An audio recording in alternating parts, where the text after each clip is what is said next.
So what's the truth about making your first $1 million? I'm going to give you 8 rules of the jungle. I call it the jungle. I'm down here on my treadmill desk in the basement, and people have been asking me to do these old talks where I just get in front of a camera and just talk for a long time. No flash, no pizzazz, no lifestyle stuff, no cars, just straight talk.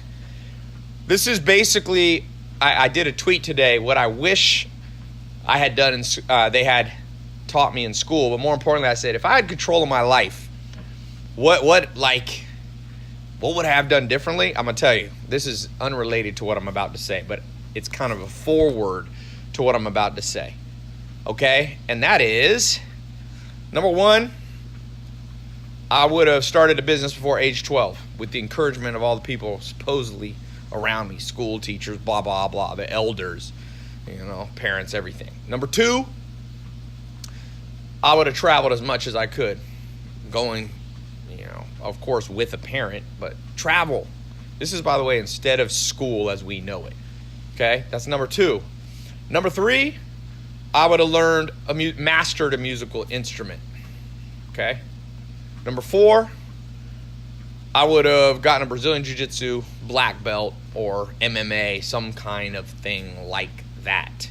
What was number 5? Let me just look here. Like I said, it's a little forward. Oh, learning 4 languages fluently. Basically, the school system is garbage. Okay? People get mad when I say that, but I'm going to call a spade a spade. Now, I didn't have control of my life, and you didn't have control of your life when you were 12, so you got stuck with all this monotonous nothingness. So that's my forward to the 8 things, the truth about making your first $1 million. In that forward, if that had happened to you and I, we'd be a lot closer to our goals financially. Because as Warren Buffett says, the most correlated or causative factor in making your first $1 million is the age at which you start. So, the first rule of the jungle, and I call it the jungle, by the way, because trying to make your first $1 million, everybody wants to make $1 million. It's a jungle out there. Trust me. I've made $1 million before. I've made 10 million. I made 20 million, 50 million, I can tell you it's a jungle. People are going to come out of the woodwork. They're going to come out of the woodwork. They're not going to like you. They're going to be envious. They're going to call you out. It's going to be some family members. It's going to be some supposed friends. It's going to be society at large. People get mad about this subject of money. Trust me. When I put my first YouTube videos out in 2014, I was like, or 2014, 2015, I was like, people will like to see the journey. Like, I'm from like a mobile home. I spent most of my teenage years. People want to see the journey to a Lamborghini. Nope. Oh, it's a rental. Blah, blah, blah, blah, blah. Like, welcome to the jungle, baby. So, step number 1, or rule number 1 of the jungle, because the jungle has different rules. Trying to make a first $1 million is different than trying to just lock yourself into a 9-to-5 job like most of society. So, number 1, everybody wants to go through the jungle. So supply and demand says it's going to be hard. Rule number 1 of the jungle is everybody, and let me just give you this analogy of the jungle. So here's you today in my right hand. Here's where you want to go in my left hand. Here's the pot at the pot of gold at the end of the rainbow. So that's making your first $1 million. In between there's a jungle. When I was 16 years old, I went to the Panamanian jungle. It's called the Darien jungle. At the time, it was considered the most dense jungle in the world. I'm not sure if it still is, but it's hard to go through. And it goes from Panama, and then there's the Darien jungle, and then there's Colombia. And they purposely have kept this jungle there because a lot of people wanted to go from Colombia into Panama, part of the drug trade. Now, that's a perfect analogy, perfect metaphor for what I'm talking about. A lot of people want to go across this, but very few do. And that's why I use the word jungle. It's not a playground out there. Okay, so step number 1, you have to understand in the law of supply and demand, there's only so much money in the world, okay? And everybody wants it. There's no people. Look, every other thing you can bring up in life, people will turn down. So for example, let's say your goal is to get married and have 2 kids. There's millions of people who don't want that goal. Let's say your goal is a religious goal. You want to you're a Christian or you're Muslim or whatever, and you want to achieve spiritual goals. There's millions of people who don't have that goal. Let's say your goal is to run a marathon. You want to run the Boston Marathon, complete it. There's millions of people that don't care. But if you say to people, hey, you want this lottery ticket? It's $1 million lottery ticket. Everybody will take it. Maybe 1 out of 100 million people will say no, but everybody will take it, which means it's more competitive than basically any other activity, any other goal you could have. Because money equals freedom for people. Money equals the ability to accomplish their other goals. So everybody wants money. So rule number 1 is, it's a jungle because everybody wants it. And so if you think it's going to be easy, if you think it's a jungle with no thorns and no vines and no alligators and no spiders that are all around ready to bite you. When I was in the Darien jungle, it took us about 7 hours, I think, by canoe. We had a little motorized canoe to go down, and we were doing it was with the church when I was 16, and there were dentists with us and doctors, and we went into a tribe that was still using bow and arrows. But I remember going that Darien jungle, going down the river. I forget what the name of the river was. Maybe it was the Darien. And there's definitely, I don't know if there were alligators or crocodiles, but there were things you didn't want to fall in that water. It was dangerous. It was hard. You had to keep your wits about you. That's the perfect metaphor. And the reason people are so surprised that most people give up on their way to making their first $1 million is they weren't expecting a jungle. They were expecting it to be like, it's just part of life. Like, I go to the gym. It's hard to get a 6-pack. Well, it's harder to make $1 million than get a 6-pack. For every 1,000 people who have a 6-pack, there's one person who made their first $1 million. Okay? So what's number 2? That's kind of a big picture. Let me give you a practical rule of the jungle for making your first $1 million. And that is, you should start with a service type business. Service type business. Now, let me step back. So rule number 2, I'm writing them down while I'm on the treadmill so I don't accidentally jump around here. Number 2 is, let me rephrase it. You need to pick well what you do. And I gave you a hint for what I consider well. Pick well what activity you're going to focus on as you go across the jungle. Here's you today. There's a jungle. The other side is your first $1 million. Most people, what they do is they either try a 9-to-5 job. I saw some YouTube video. Oh my God. It said best way to make your first $1 million. Drive Uber. I was going, yeah, that'll take about 18 years. Do the math on Uber. You're not going to make $1 million. It said, save your money from your job, save whatever, $2,000 a year. Or I don't remember what it was, $2,000, $10,000. Invest it wisely. Put it in tax-free or tax-deferred retirement accounts. And in 40 years, you'll have $1 million. Yeah, well, that's true. But in 40 years, with inflation, $1 million is worth $200,000. So it's stupid advice. Okay, it's stupid advice. So choose well the activity that you're going to undertake on your way to your first $1 million, because most things ain't going to cut it. Now, some people, I do a little show like a Shark Tank. It's actually this show that I'm doing now. I have different versions of this show that I'm talking about right to you live on right now. And one of them is like a Shark Tank kind of show. And I have people put their business ideas and what they're working on, and we give away money and we vote on what's the best idea. Most people's ideas on how to get their first $1 million is horrible. Either it's way too big of a stretch, like I'm gonna build the next Uber. Okay, well, Uber is not a good first starting business to make your first $1 million. Even the founder of Uber, Travis, that was his second real thing he focused on. He first built a business and I think sold it for like 10 million bucks. His second or third idea was Uber. So on your way to make your first $1 million, you better choose well, because if you choose something that's too out of reach, odds are against you. And some people go, oh, you should shoot for the stars, Tai. Well, yeah, but you should shoot for a star that you can get to, because some stars are too far away. Study the solar system, study the universe. You're not getting to some stars. Not in our lifetime until there's some kind of quantum leap ability. So odds are you're not gonna go from your first business, to billionaire status. So pick well. Now, some people think too small. They're like, okay, Tai, here's what I'm gonna do to make $1 million. My first $1 million. I'm gonna launch what was this one person telling me? Oh, they had this app. I'm not gonna say what it is because it'll embarrass them, but I'll just give you a hint. It was like underwater basket weaving app. And I said, that's too small. There's only like 30 people in the world who care about underwater basket weaving. So you can choose too small or you can choose too large. So choose well what's going to get you across that jungle. And my practical suggestion, is you start with a service business. You don't start with an app. You do not start with something that takes a lot of capital, even if you could borrow it. Even if you could raise VC money, start with a service business. So what are service businesses? What do I mean?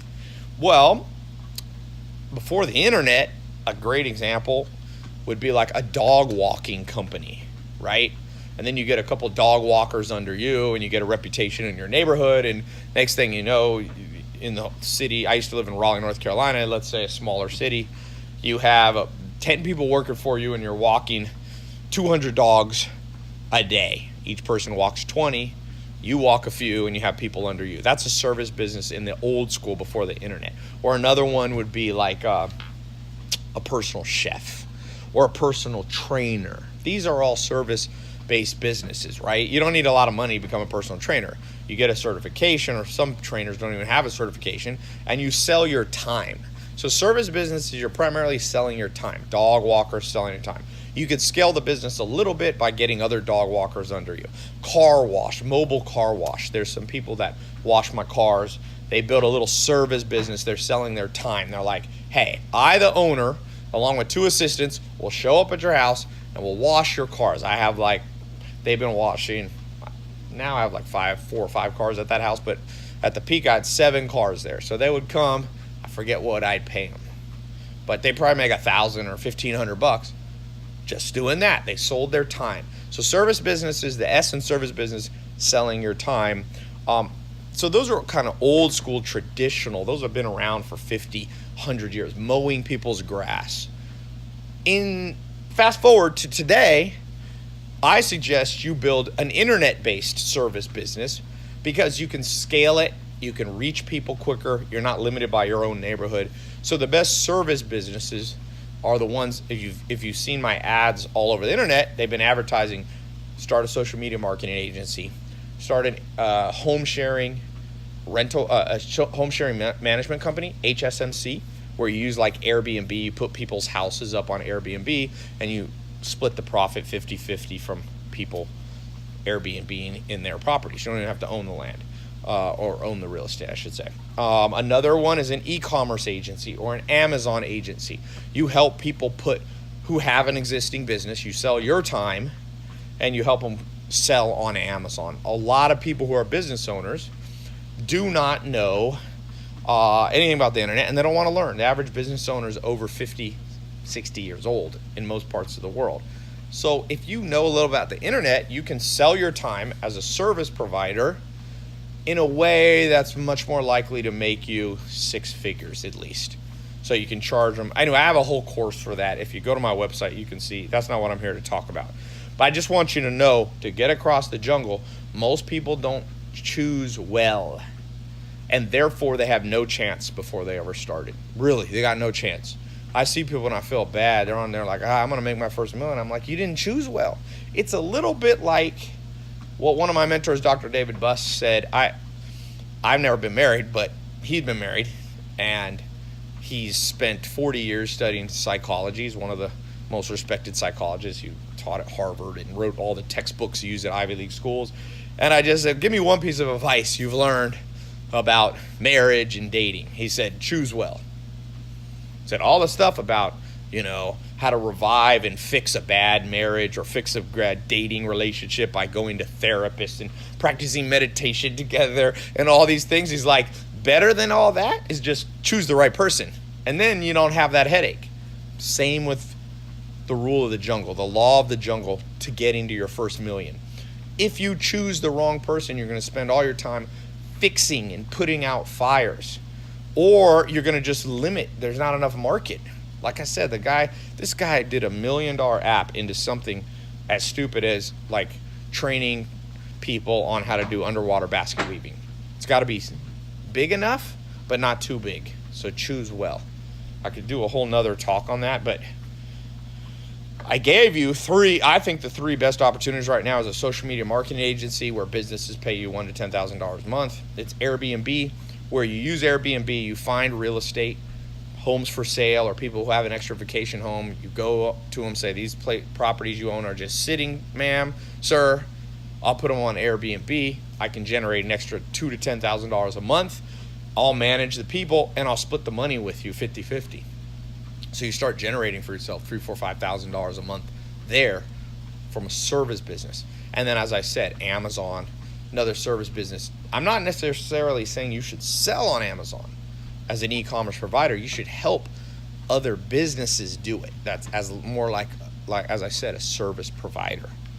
So those three real practical ones that you can do that I've seen people start in over 100 countries. I've had over 280,000 people go through my paid programs with in-depth training on these, and it works. Trust me, it works for the people who actually do it.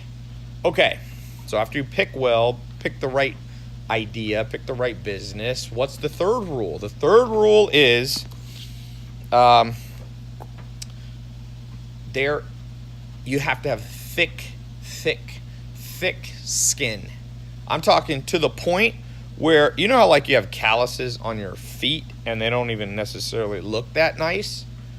Okay, that's how your whole mindset will have to be on your way to making your first $1 million. Because let me just give some examples of things that will happen to you on your way across the jungle to make your first $1 million. Family member will betray you. Most likely, I see it 6 or 7 out of 10 times.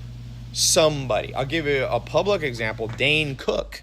You may have heard of Dane Cook, the comedian. At one point, he was like on top of the world, and then he had his brother managing his money, or his half-brother or whatever, and now that half-brother's in prison because he stole, I think, over $10 million straight out of his bank account.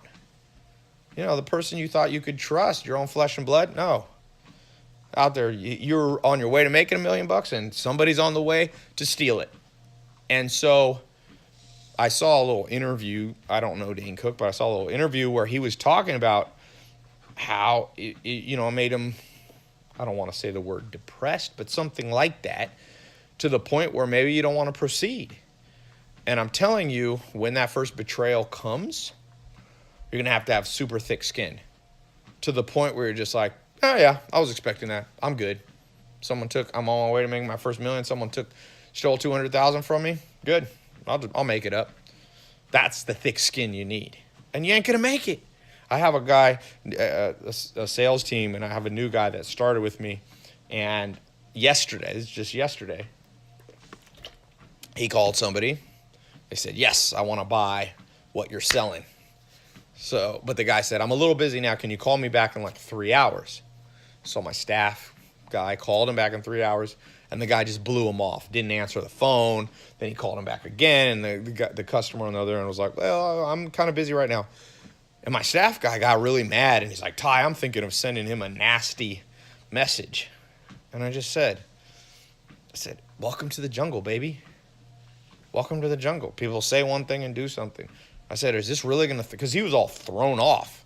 You could tell he was writing me this much on WhatsApp, writing me this long message. I said, you want to make $1 million? You're on your way to your first $1 million working for me?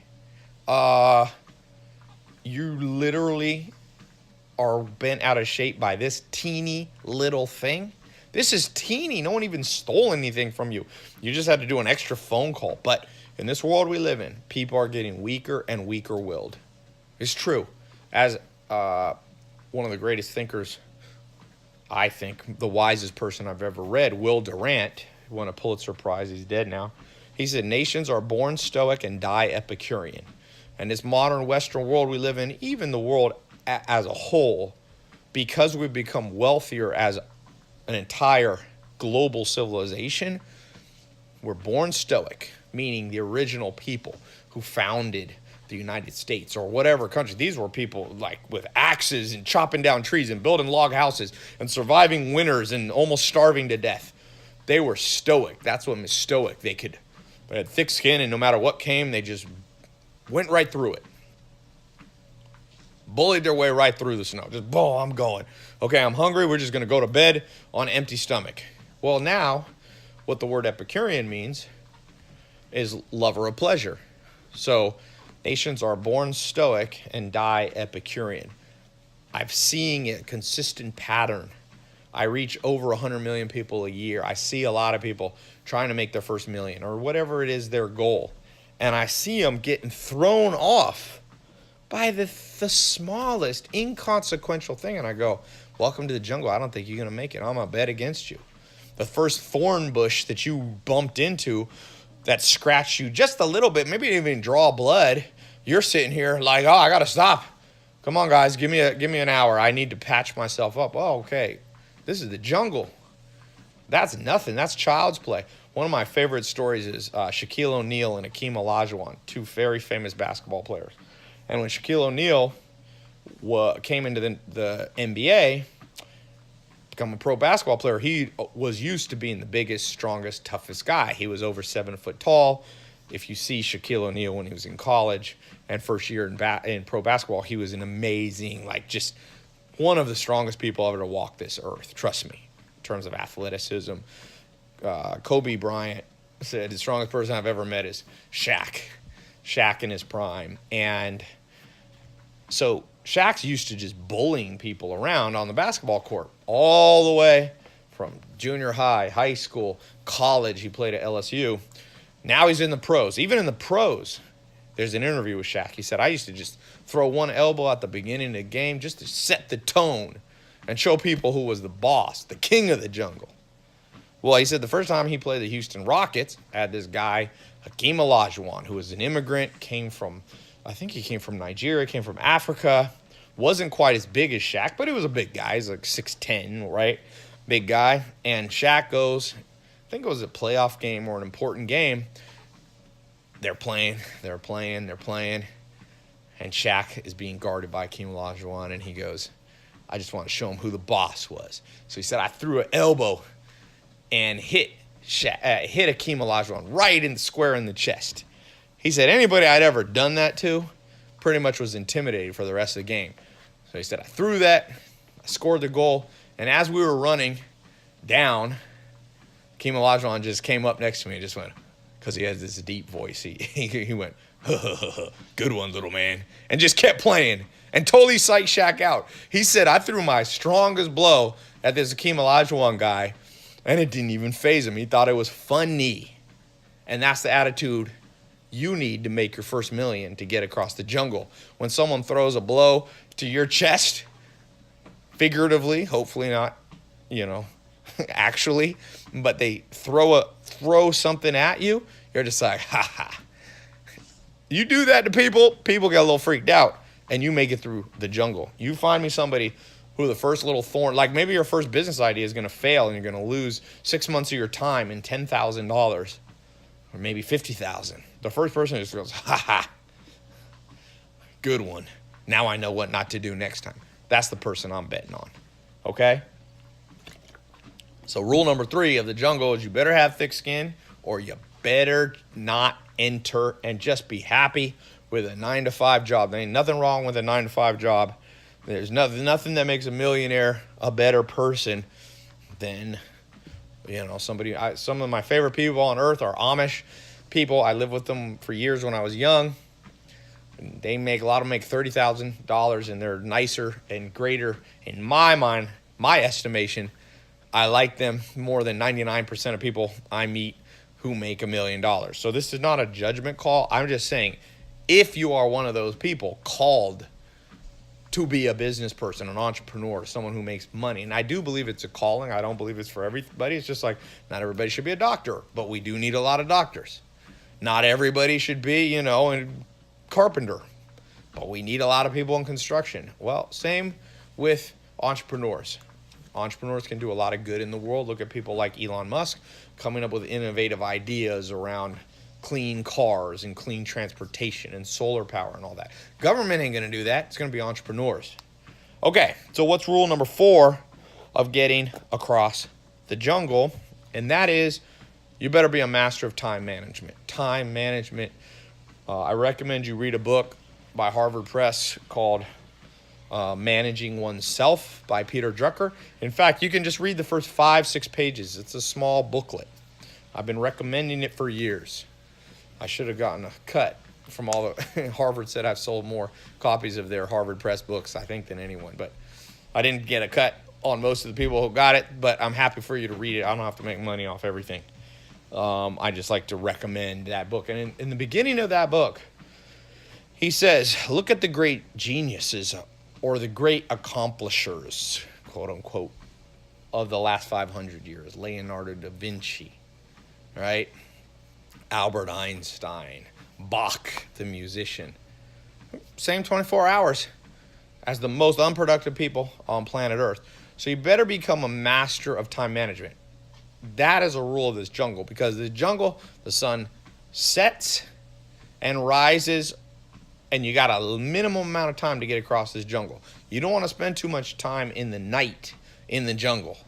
Well, on your way to making your first million, you don't want it to take 50 years, because making your first million in 50 years, there was a guy, Mr. Beast. He's one of the top YouTube influencers. I think he's the fastest growing channel on YouTube. And he told me, he's like, I want to make money now. He's only 20 years old. He goes, I want to make money now. Like, what's money going to do? It's not going to be fun to have money when I'm 93. So that's what I mean. This jungle, the sun goes up and the sun goes down. And if you don't manage your time when the sun's up, you get stuck in a dark jungle. And you don't want to be in a dark jungle. And to me, the dark jungle represents being 90 years old. A lot of billionaires on the Forbes list are very old. And that's great. I'm happy for them. But what would you rather have? $1 million at 20 or 25 or $1 billion at 100? My grandma's 101. So it's realistic. She could use $1 billion for something, but I don't know what she'd use it for. If you get $1 million in your 20s, you can invest in and pretty much be set for life if you're smart and frugal a little bit. So the point is that time management is one of the essential criteria that people don't really get. Like, people who talk to me about making money are like, yo, Tai. I mean, they kind of get it. They ask me about daily routine, but their real thing is like, how do I market this idea? Or how do I build this app? Or how do I raise $1 million from Kickstarter or a venture capitalist? And I'm going, yeah, but how's your time management right now? Because most people's time management sucks. So let me give you a few thoughts and things I've learned. I've tested many things. I want to be known as a mad scientist. I think I already am a mad scientist. I try everything. So I've tried the Pomodoro method. I've tried, there's the 80. Pomodoro is a series of timers you set. You do like 20, 25 minutes, then you take a small break for 5 minutes, and then you do. I've done that. It's very structured, Pomodoro. There's a thing called the Pareto principle.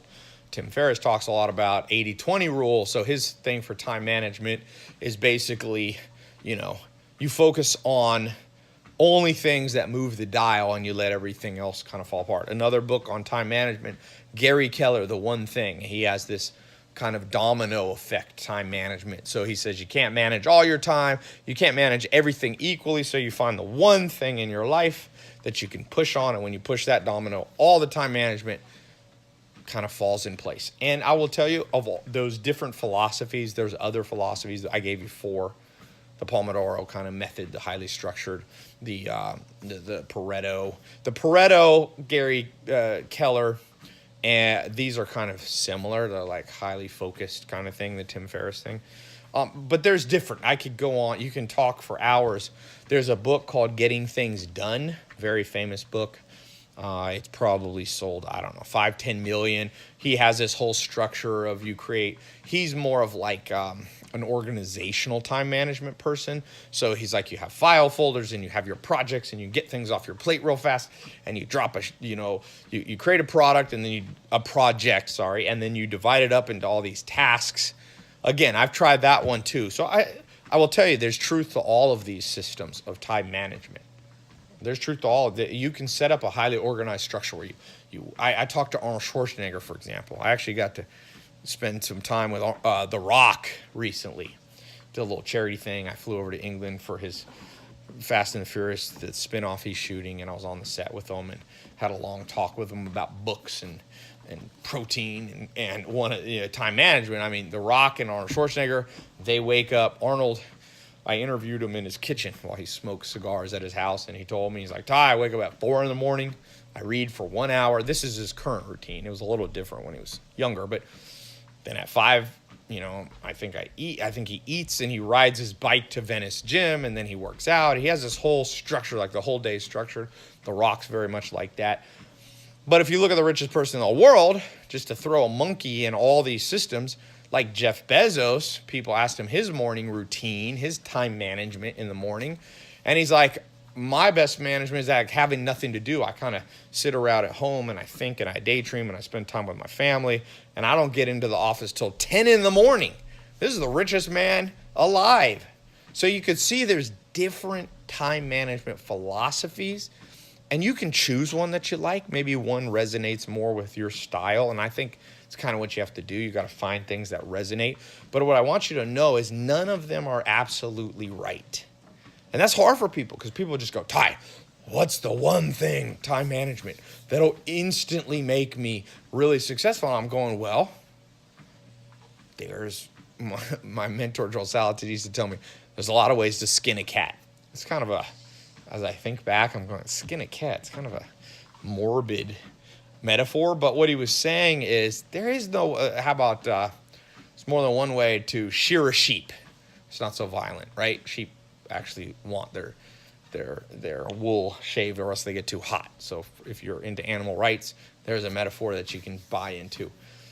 There's many ways. One of my jobs when I didn't have any money, I got stuck in New Zealand when I was traveling the world learning from mentors. I ran out of money. I had to shear sheep in New Zealand. It's a very hard job, but there's various approaches to shearing the sheep, okay? There's no one way. There's different people do it in slightly different ways. So the first thing you got to know about time management is there's no absolute rule.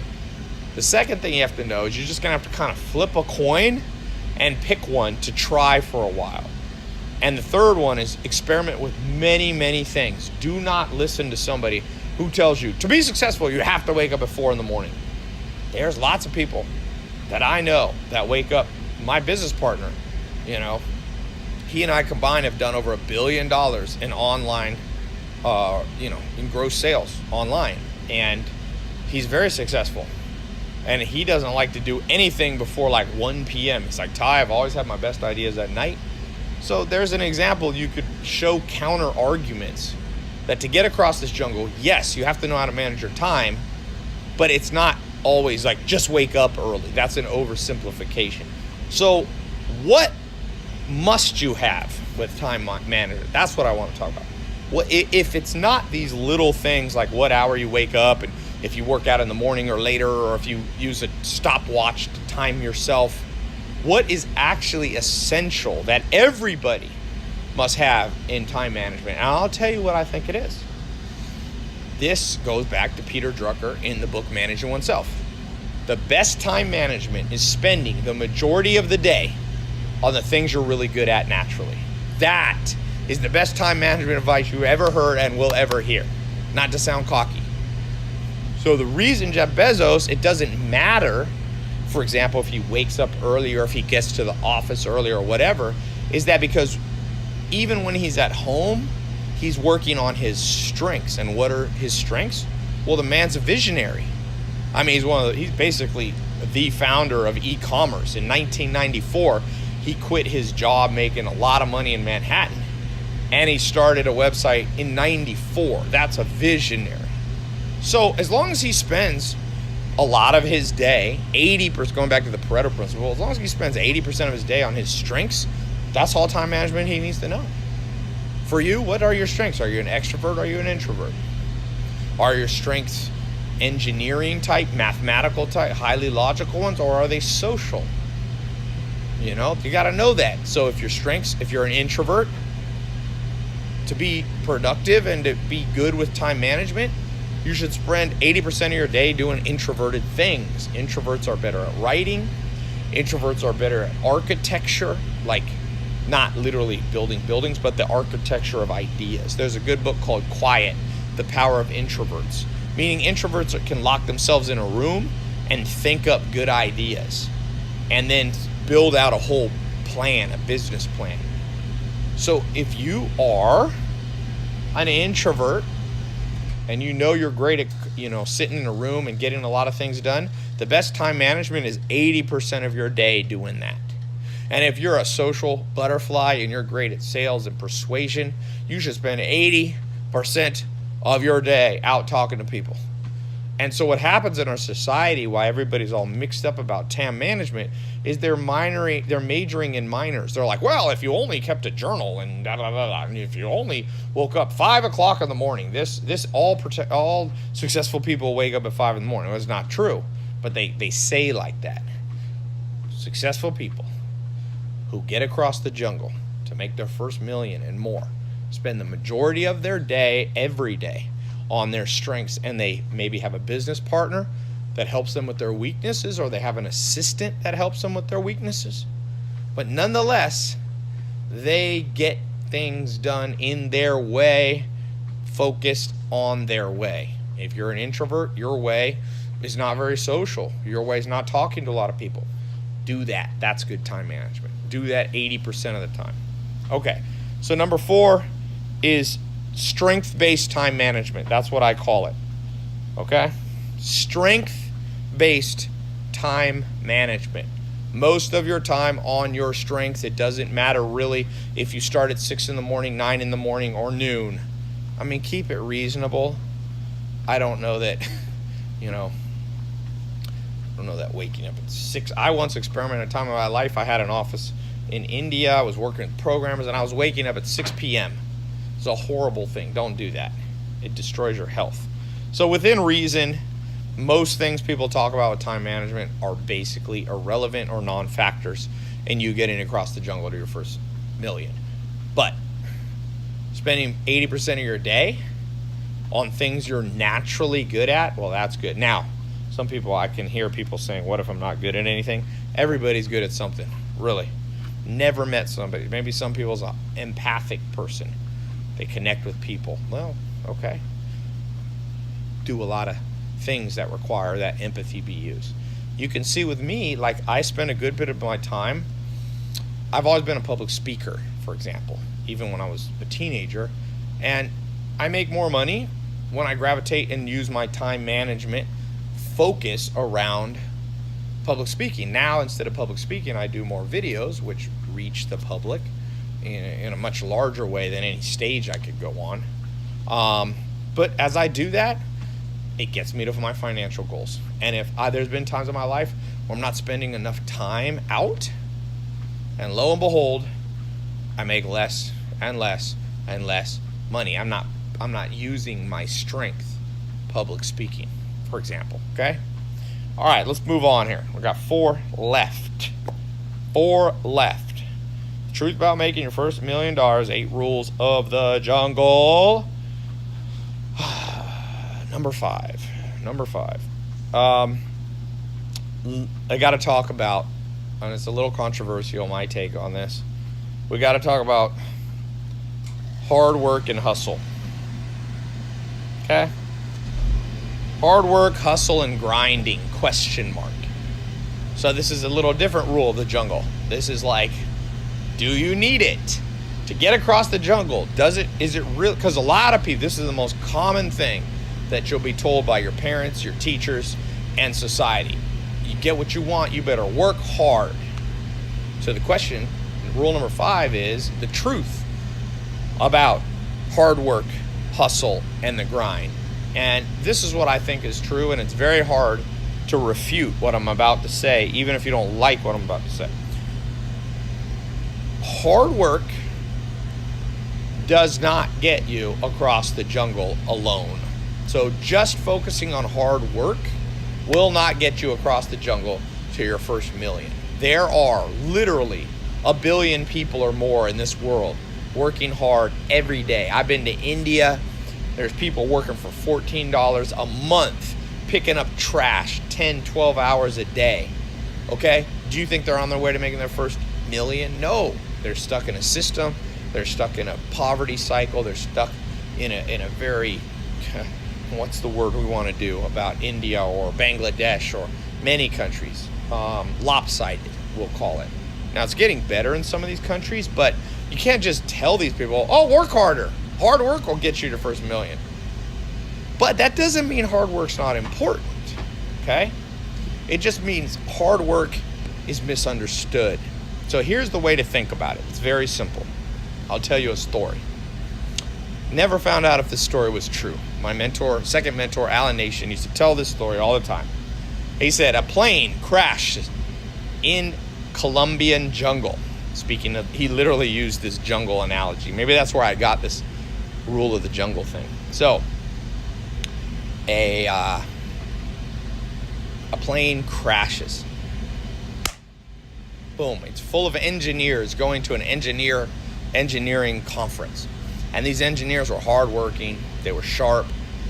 So no one's killed in the crash. They know they're only about 25 miles from help, but they're in the middle of the jungle. Luckily, there was a whole bunch of machetes because they're in a thick jungle, crashed. They find the airplane was prepared for just a moment like this and had put 50 machetes in the storage bin. So they pull the machetes out and they go, we're going to get help. You guys stay here. There's a few injured people. You guys stay here. So they go, and they're engineers. So they're hard workers. They look at each other. They go, before we go, let's do a little 5-minute exercise on how to properly chop with your machete. So they like 45-degree angle, and you got to work hard, and you have to swing at least 100 times per minute. And so they just went and they did all this. Hardworking people. Very precise. And that represents most of society. Hard at work at their job. Your parents probably were hard workers, okay? Grandparents probably were too. Maybe you are. But maybe your grandparents and your parents never got through the jungle. They never got to their first million. And here's why. One person who was on that plane was not an engineer. And that person crawled up a tree while everybody else was out chopping their way to help. And this person yelled down at him. He said, hey guys, I got bad news for you. I got good and bad news. The good news is you're doing a great job. You're really hard workers. You're really making progress headed to the north. I mean, you're making a line through the jungle. You're opening it up with your machetes. You're going to cut 25 miles in no time of path. But he said the bad news is you're going the wrong direction. Help, I can see it. It's to our south. You guys are chopping to the north, baby. I can see help. I climbed up this tall tree. Help is to the south. And everybody was mad down there. They're like, ugh, who is this person? Making us feel like we wasted our time. Well, that's the perfect metaphor of what we have going on here. What's going on here is that you have been trained by society to be a robot. You work hard, get a college degree, go out into the workforce, show up to work, be loyal, blah, blah, blah, and you're going to get financial security. Maybe in the 50s that worked. It doesn't work anymore. Doesn't work anymore. Probably didn't even work back then, but definitely doesn't work now. You have to be smart. This goes back to rule number 2, pick well. So if you're one of those people that have been indoctrinated on hard work, let me tell you where it is true. So if you're going in the right direction, then you need hard work. You see, once you get the right business idea, once you start getting wealth coming into your bank account, then you want to turn on the hard work button. It's almost like you need 2 buttons in your brain. You need the experimenting, find the smart answer part, and then you need, once you've locked that in, you need the turbo hard work mode. The problem is society only teaches you the hard work mode because in many ways our system is set up to make you an automaton to make you if you look at our modern school system, it was really came about during the time in the late 1800s, Germany. You had an industrial complex that Germany created under the Kaiser. You see it in World War I and World War II. It created soldiers. It created factory workers. Everybody fell into line and was disciplined. And you weren't supposed to think about what the right thing was. You weren't supposed to work smart. You were just supposed to work hard on whatever the man told you to do. And that system has carried forward to this day. And so you're going to have to reprogram yourself to go, I only work hard once I figure out what actually will work for me. Okay? So this brings us to rule number 6. You need to experiment, ideally, with 12 things per year. 12 different ways to get across the jungle making your first million. So don't just go, Tai, I got a business idea. Just go, hey, Tai, I'm going to test this one business idea. One. And you do it for about a month. And if you don't just work hard at it, you test it. So rule number 6 is experiment at least 12 times before settling down with one business idea. The reason people go, Tai, I see you have all these different business programs on your site. Why do you have so many? Well, because not everybody wants to do social media marketing agency. Not everybody wants to do e-commerce. So I build as many programs as I can with realistic ways that I think people can launch their first entrepreneurial business venture. But I don't think that I'll ever find one program that everybody should do because people are different. Extroverts will do better with social media marketing sometimes because it's sales, for example. I find extroverts do a little better, although there are always exceptions to that rule. I know some insane introverts that make a lot of money in sales. But my point being is you got to test 12 things. The average millionaire has definitely tested 3 to 10 different businesses. Look at not Ray Kroc, but look at Colonel Sanders, who started Kentucky Fried Chicken, which now is, it's huge in China. It's a massive multi-billion dollar company. There's a list. There's a good book. I think I have it on my website. It's an autobiography that Colonel Sanders wrote about himself. It's a wild book. He writes in the most grammatically correct way possible. But who cares? He got to the jungle. He got through the jungle to his goal. It took him a while. So you probably don't want to do exactly like Colonel Sanders. But the principle was he tried a lot of stuff and a lot of things failed. He was a motel operator. He delivered babies. He without even having a medical doctor. He fought in the Spanish-American War, I think, which is crazy since that's like the beginning of the 1900s. Or he fought Cuba or whatever. So he just tried all this stuff, and finally, what worked for him was better than his hotel. His hotel burned down. His motel burned down. What worked the best was just selling chicken on the side of the road. Who would have thought? And I bet you if you could ask him, he would have said, I wish I had experimented faster. So I want you to do 12 experiments. It might take you a week, it might take you a month, it might take you a year, it might take you a decade. Depends on you. But don't settle down on one thing. Why do I pick the number 12? There's actually science to this. It's called the science of optimal stopping. There's a whole mathematical, you can Google optimal stopping. How many things should you experiment before you just settle down?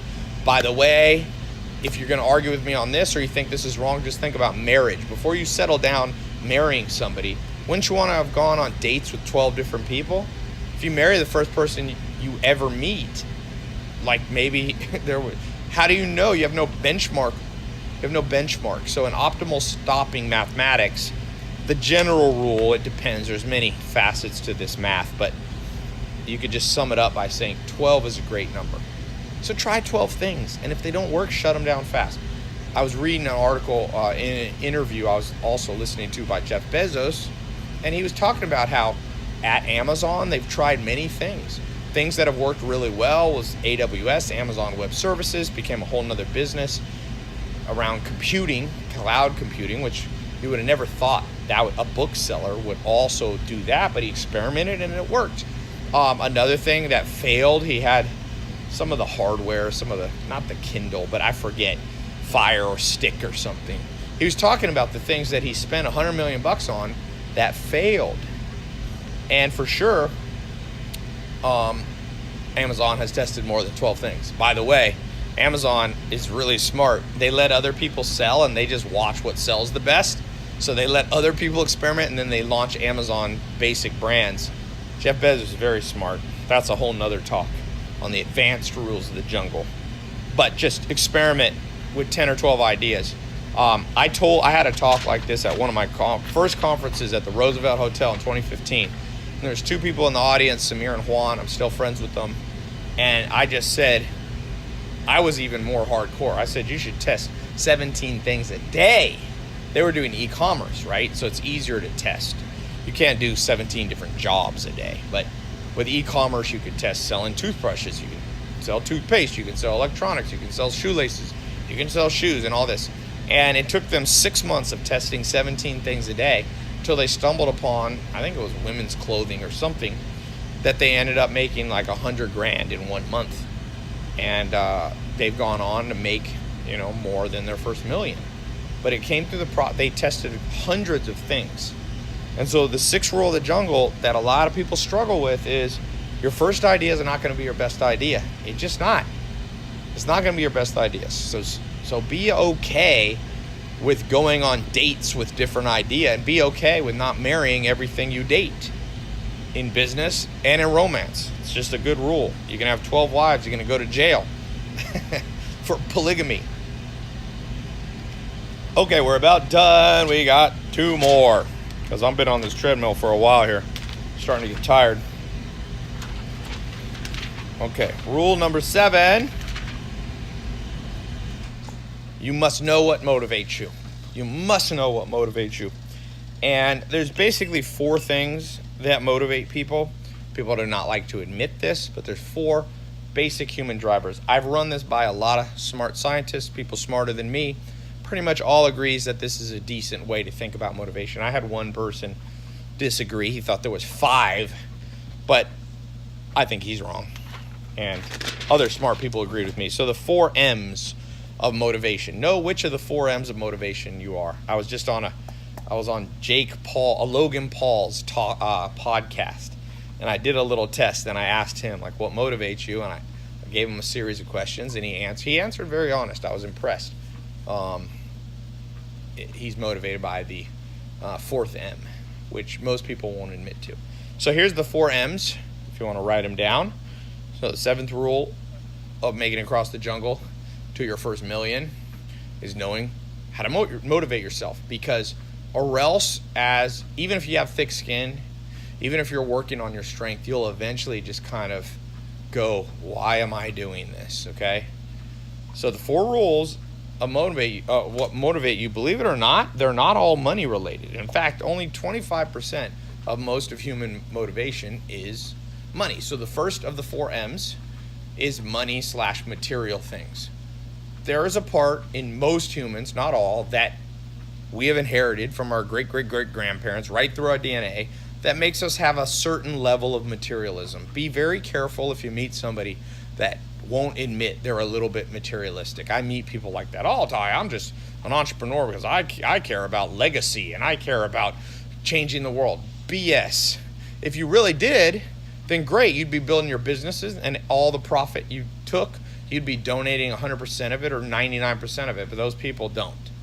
Because there's nothing wrong with having some motivation around the first M, which is money/material things. The second one is mating/love.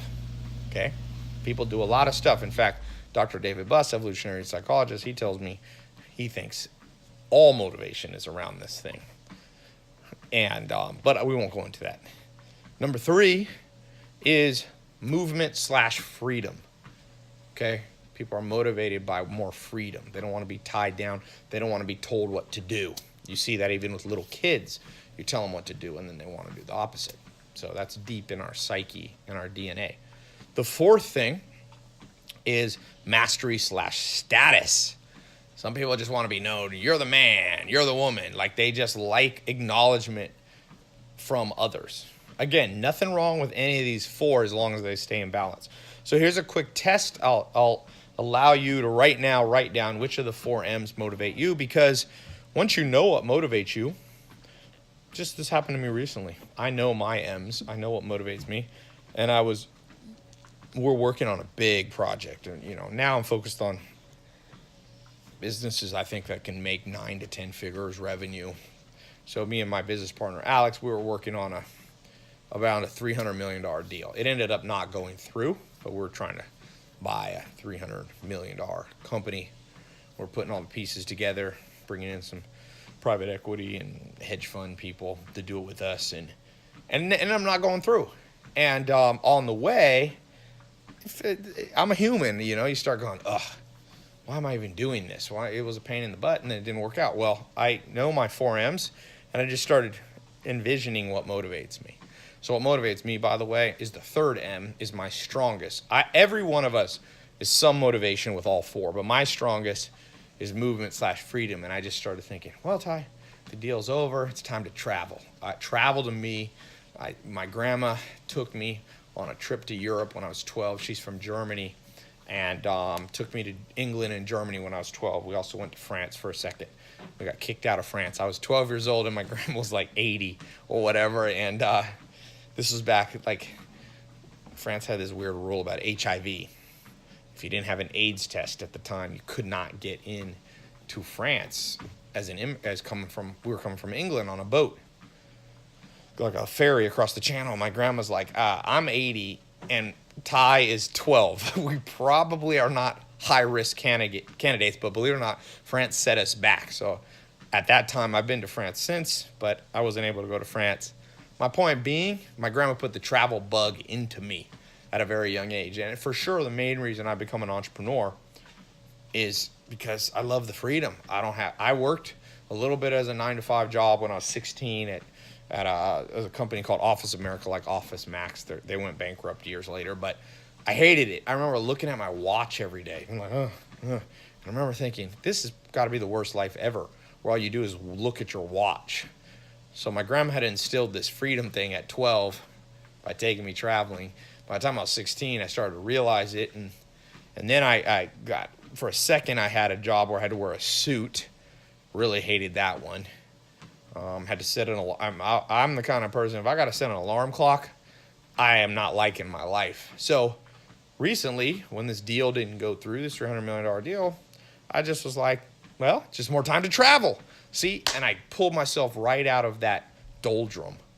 And since we're not taught in school what motivates us, or we're made to feel guilty, we often can't drive ourselves through the jungle to get the reward on the other side. Does that make sense? And I'll give you an example. Hugh Hefner, dead now, kind of controversial, he started Playboy.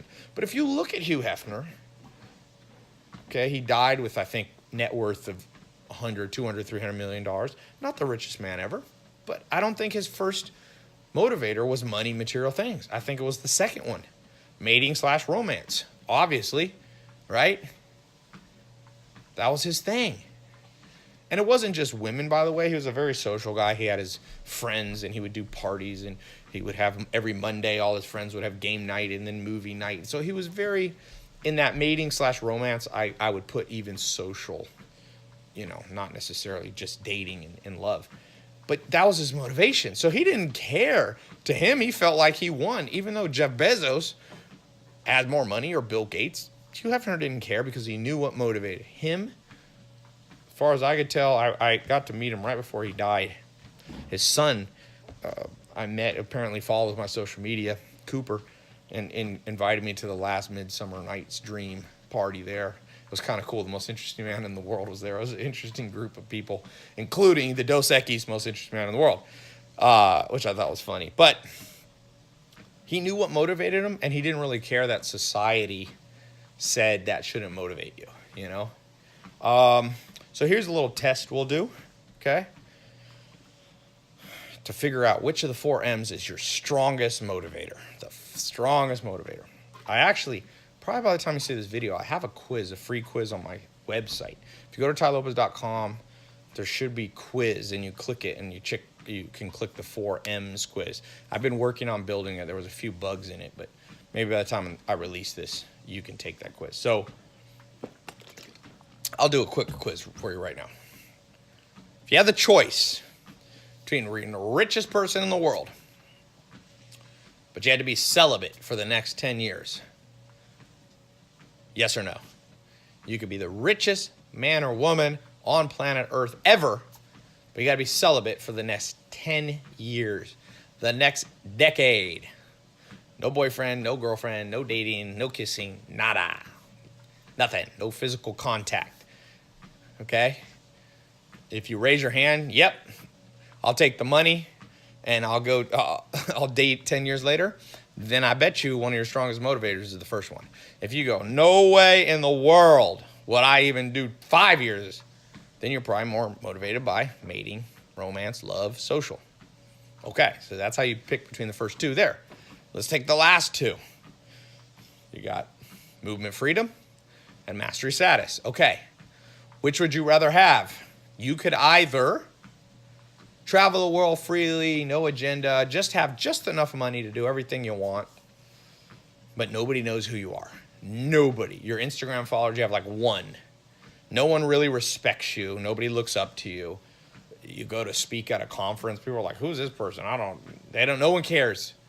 But you know yourself, and you got a little group of friends, and you're just enjoying life wandering. Or you can't leave your city for the next 10 years. You got to stay in one place, but you are the man. You are the woman. You got New York Times best-selling book. Your social media following is 20 million people. You know, you go places, and you go to a nightclub, and the doors open up for you, and it's like, oh, yes, sir. Yes, ma'am. Come on in. You're loved by people. You're acknowledged. You're encouraged. Which of those two? But you can't travel at all. Or you can just travel and be a nobody. If you'd rather travel and be a nobody, then status is probably not that important to you. The 4th M's not that so important. You know?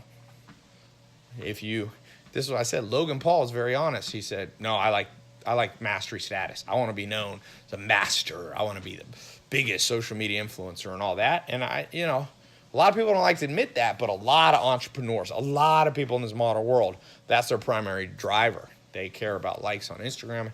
Believe it or not, people think that would be my big one because I have a big social media following. No, everything pretty much I do. The first M of money does not motivate me as much as people think. I know. My business partner, Alex, it's his only motivation pretty much. And the last one, if I could be a nobody but have all the freedom, I would take that without a doubt. So I would say mine is the second M and the third M, not the first and the fourth. Okay, that could be a whole nother topic, giving you introduction to this deep psychology of what will motivate you to actually get to the other side of the jungle, to your first million. Number eight, maybe the most important. Eventually, you got to find one idea and scale it through the roof. So let's talk about scaling. So number 8 way, you've done your experimentation. You know what motivates you. You're spending 80% of your day. You understand you got to have thick skin. All these other things I've talked about. The last one is you got to focus and scale. Okay? That's the fight. It's like you've made it halfway across the jungle, but that's not enough. The pot of the gold, you got to be 100% across the jungle. And that is focus and scale. And this is a conversation, how to scale what's making you money. You've done your experimentation. You've tested 12 things. You found the 12 things minimum, by the way. And you find it and you're going, and now you got to scale it, because a lot of people figure out how to make $100,000 a year. Very, not as hard as you think. Very, very, very, very, very large percent of people who try across the jungle figure out how to make $100,000. $1 million is much more difficult.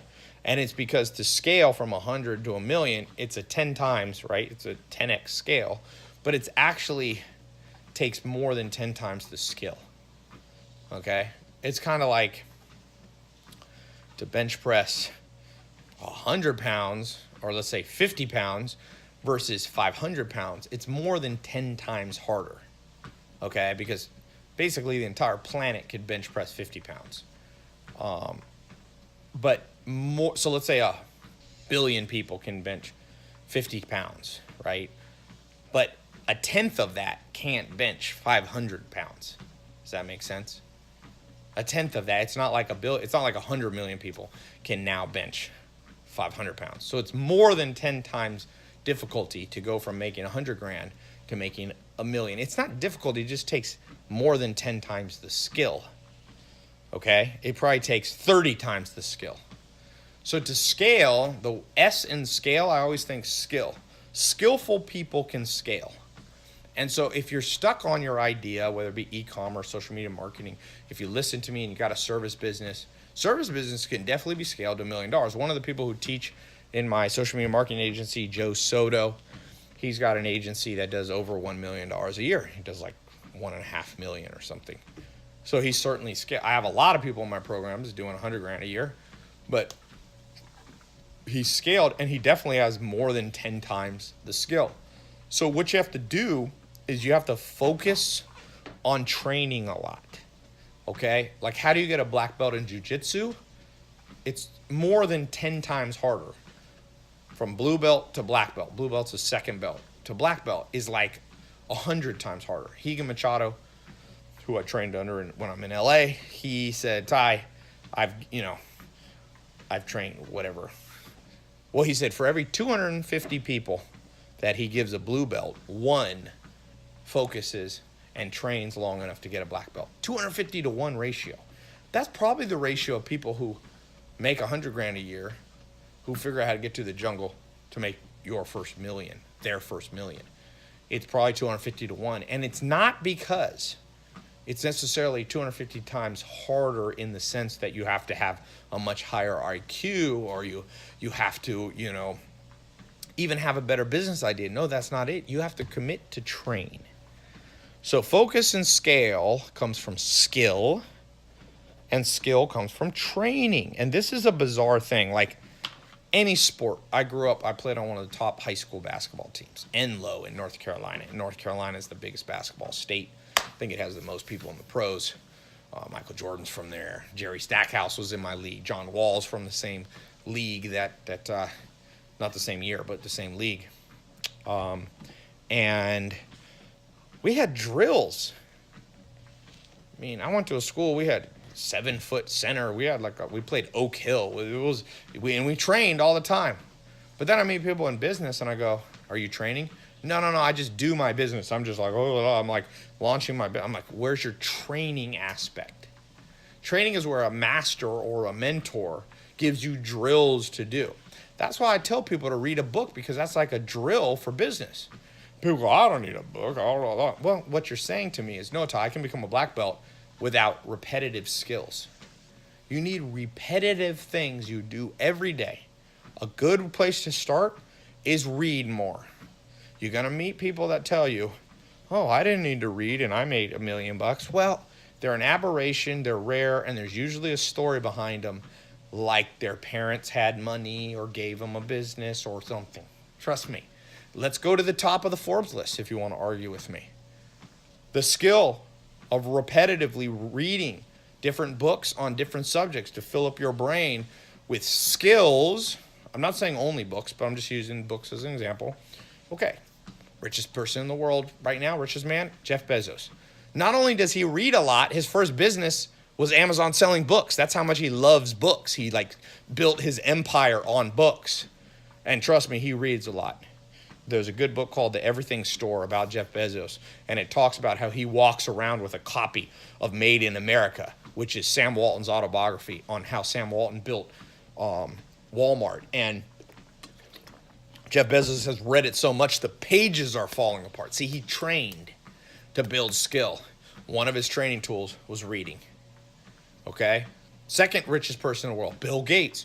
Bill Gates loves books so much that his wife and close friend says he goes on vacations that he calls them reading vacation. He literally takes a vacation just to catch up on all the books. He'll bring 17 or 20 to 40 books, and he'll just go on vacation for 2 weeks and literally just read 8 hours a day. That was when he was running the biggest company in the world simultaneously. He still made time. So you're going to tell me Jeff Bezos and Bill Gates need books, but you don't? Third, Warren Buffett, third richest person in the world most years, depending on the year.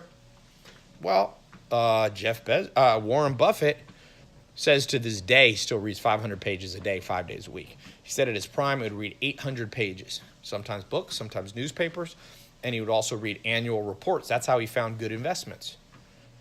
So there you go. You don't always have to read books. Read magazines, read long articles, read newspapers. There was a time in my life, I'm not doing as much as I should, but I subscribed to like 40 magazines and newspapers from around the world. Boy, that's good. In fact, I'm glad I'm doing this video just to remind me to get back on that train. I'm still subscribed to probably 10 different publications. I still spend over $30,000 a year on books, over $3,000 a month. So I'm not out of the game of training, but man, the more you learn, the more you earn. Because the process of reading, now I'll add to that watching YouTube videos. I go to a lot of conferences. There was a time in my life I committed to go to one conference a week. No, I couldn't keep it up. I wanted to do it for a whole year, but I did it. I probably went to like 8 conferences in 4 months or something. It was a little bit too much. But boy, if I had started, it would have been better than me going to 6th grade or 8th grade or 11th grade. It was like a waste. I should have been going to conferences, different ones, business ones, social ones, or networking events. Like these are all training the mind to scale. I scaled in 2014 on YouTube and video advertising because I was at some conference and someone looked at me. I don't even remember who it was. I wish I could thank him and said, "Todd, I think you'd be good on YouTube." See, that wasn't even my idea. And since then, I'm at 1.9 billion minutes watched of my YouTube videos. That idea that I scaled with came from listening to other people.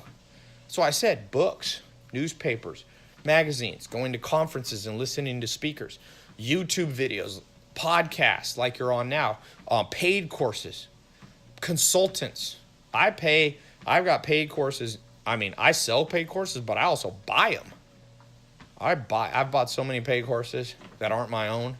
Obviously, I wouldn't charge myself, but I pay consultants. I pay mentors. I've got people on the books that I literally pay every month just to be on retainer for me to ask them questions. People like Dr. David Buzz. I'm like, the president has 15-person cabinet. I need at least 15 advisors. So this idea of focusing and scaling mostly will happen where you can go from 100 to 1,000,000 by imagining your mind as a sponge and you're just absorbing, you're putting yourself in a place to absorb more. Then the scaling comes naturally. People think scaling is very hard. It's not. It's a consequence. It's a repercussion of having trained correctly. Training brings skills. Skills brings scaling, effortless scaling, or somewhat effortless scaling. Okay? So read more. Listen to more podcasts like this. Watch more videos like this. Go to more conferences like this. Hire consultants. Join masterminds, paid masterminds, free masterminds. I got a paid mastermind. It's $25,000 or $50,000 people pay to come 4 times a year to a mastermind environment. People have come. I remember one of the first people who paid $25,000. He had a business where they used helicopters to spray agricultural crops, and he was there and he had paid $25,000 and he talked to me. He was going, "Oh, what should I do with my business?" And I gave him one idea on how to sell his business. I think he either sold his business or sold part of it. He made like $2 million. So he invested in himself in the mastermind. I'm not even trying to sell you into my mastermind. I don't take that many people in the mastermind. But the point being, find stuff like that. Some of it, you're either going to invest time or money in building your skills. I had my jiu-jitsu. I had Julio Cruz here. He's a black belt in jiu-jitsu. Here, I'm in New York. And I was so busy, I paid him extra to come to my place and do a personal training. That's money. So, but that allows me to scale my health, scale my jiu-jitsu skills. But he trained. All we did was drill. We did drills today. We did drills on how to pass the guard better, drills on variations on the Kimura, Americana, all these different locks in jiu-jitsu. But it is a repetition. You just repeat. And over time, next thing you know, you're a black belt in making money and getting to your first million. So with that said, I've been on this treadmill for 2.16 miles. Been walking slow, so I'm not too distracted. Time management, by the way. Get yourself a treadmill desk. Get yourself a treadmill desk. So I hope this has helped you. Do two things for me. I've done this for free for you. Do me a favor. Fair is fair. One, if you're on YouTube, leave a good comment. Not a butt-kissing one, just what you thought. What do you agree with? What do you need to work on most out of these 8 things? Give it a like, give it a share if you're watching on Facebook or whatever. If you're listening on my podcast, subscribe and leave a review. Subscribe and leave a review. Sometimes I see people like from, I don't know what's up with the Apple iTunes algorithm. Somebody left a negative comment like 4 years ago, and it's still the first review I see. I'm like, what's up with this? They're like, your audio quality wasn't good. I'm like, well, you get what you pay for, baby. You ain't paying nothing for this. Don't be complaining too much. Anyway, hope this helped, and talk to you soon.